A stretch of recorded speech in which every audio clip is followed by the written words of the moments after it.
नमस्कार साथियों, स्वागत स्वागत है आपका study with Atul sir channel में। और आज मैं आपको एक्सरसाइज 3.2 चैप्टर नंबर 3 करा रहा हूं। इससे पहले के वीडियो मेरे इसी चैनल पर क्रमबद्ध पड़े हुए हैं। आप सभी साथी जो इस बार 10th में आए हैं उसे नोट कर सकते हैं और उसका लाभ उठा सकते हैं। देखिए, क्वेश्चन संख्या 2 क्या कह रहा है कि अनुपातों A1/A2, B1/B2 और C1/C2 की तुलना कर ज्ञात कीजिए कि निम्नलिखित समीकरण युग्म द्वारा निरूपित रेखाएं एक बिंदु पर प्रतिच्छेद करती हैं या समांतर है अथवा समपाती है। देखिए, पहला है 5x - 4y + 8 = 0, 7x + 6y - 9 = 0। दूसरा पार्ट है 9x + 3y + 12 = 0, 18x + 6y + 24 = 0।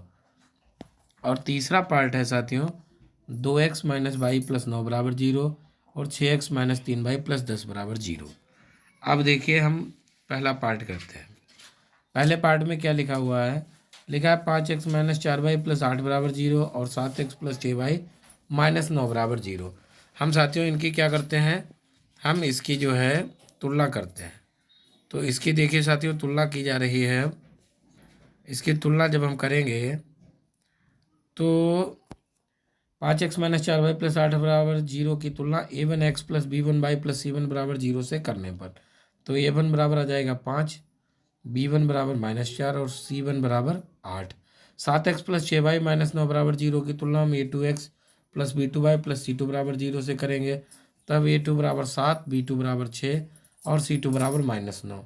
यहाँ पर हम करेंगे A1/A2 निकालेंगे 5/7, B1/B2 निकालेंगे -4/6 और C1/C2 निकालेंगे -8/8।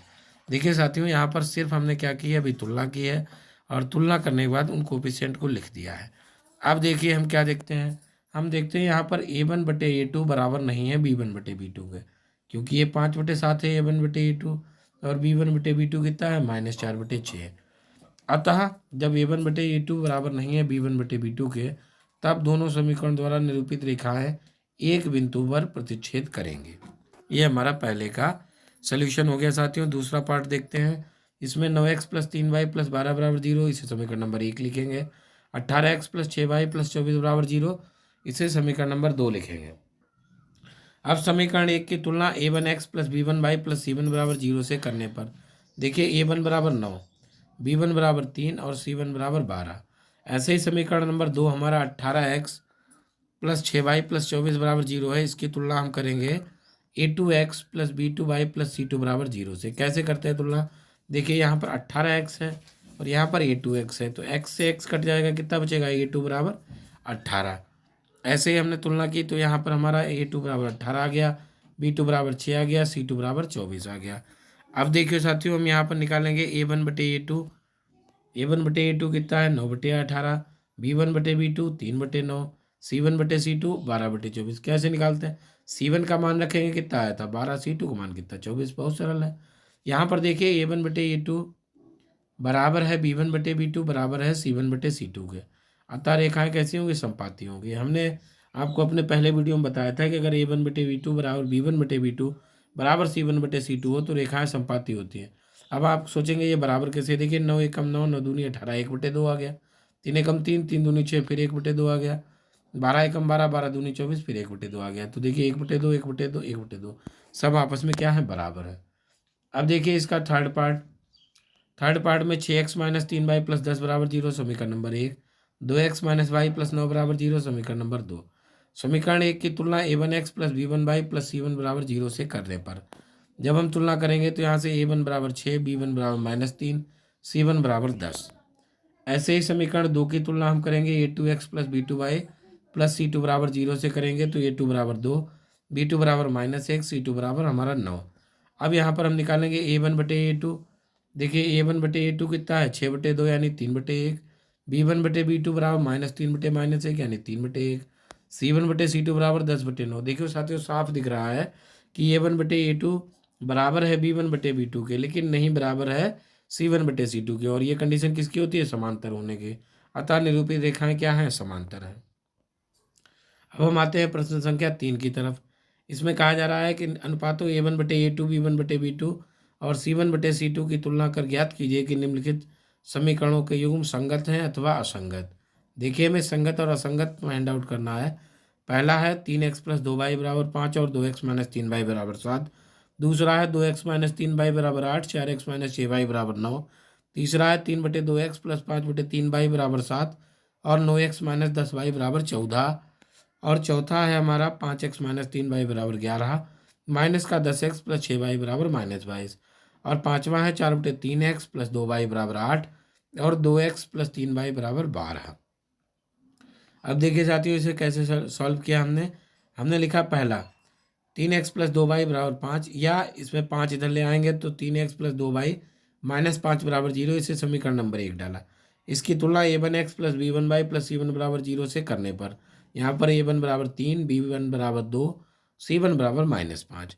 ऐसे ही समीकरण नंबर 2 देखिए क्या है, 2x - 3y = 7 या 2x - 3y - 7 = 0 की तुलना a2x + b2y + c2 = 0 से करने पर। तो a2 = 2 आ गया, b2 = -3, c2 = हमारा -7। देखिए कैसे करते हैं, फिर समझिए तुलना। यहाँ पर x के साथ a2 है, यहाँ पर 2 है, तो a2 बराबर कितना हो जाएगा, 2। अब हम a1/a2, b1/b2 और c1/c2 निकालते हैं। तो देखिए a1/a2 हमारा 3/2 है, b1/b2 हमारा -2/3 है और c1/c2 -5/-7 यानी 5/7 है। अब देखिए यहाँ पर a1/a2 जो है वो बराबर नहीं है हमारा b1/b2 के, अतः समीकरण का एक अद्वितीय हल है। एक अद्वितीय हल होने का मतलब क्या है, एक समीकरण का युग्म कैसा है, संगत है।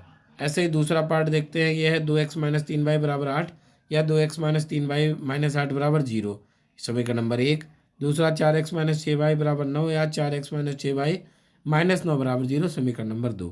तो समीकरण 1 की तुलना हम a1x + b1y + c1 = 0 से करेंगे तो यहाँ पर a1 = 2, b1 = -3 और c1 = -8 होगा। इसी तरह से समीकरण नंबर 2 की तुलना हम a2x + b2y + c2 = 0 से करेंगे। तो देखिए a2 बराबर हो जाएगा 4, b2 = -6, c2 = -9। यही हमने यहाँ पर नोट कर दिए साथियों। अब क्या करेंगे, देखिए यहाँ पर हम निकालेंगे a1/a2 आया 3/4 यानी 1/2, b1/b2 बराबर -3/-6 यानी 1/2 और c1/c2 -8/-9 यानी 8/9। ध्यान देंगे साथियों, a1/a2 बराबर है b1/b2 के, डज नॉट इक्वल c1/c2 या इज नॉट इक्वल c1/c2। दो बराबर होते हैं और तीसरा बराबर नहीं होता है, तब दोनों समीकरणों का कोई हल नहीं होगा और दिए गए रैखिक समीकरण का युग्म कैसा होगा साथियों, असंगत है। कैसा है, असंगत है। देखिए साथियों मैंने इसके 2 पार्ट करा दिए। क्वेश्चन नंबर 3 के शेष पार्ट मैं आपको अगले वीडियो में प्रोवाइड कराऊंगा, क्योंकि ज़्यादा वीडियो बड़ा होने पर फिर समस्या होती है। आप लोग इसे अपनी कॉपी पे नोट कर लें और मेरे चैनल को लाइक और सब्सक्राइब करें। Thank you.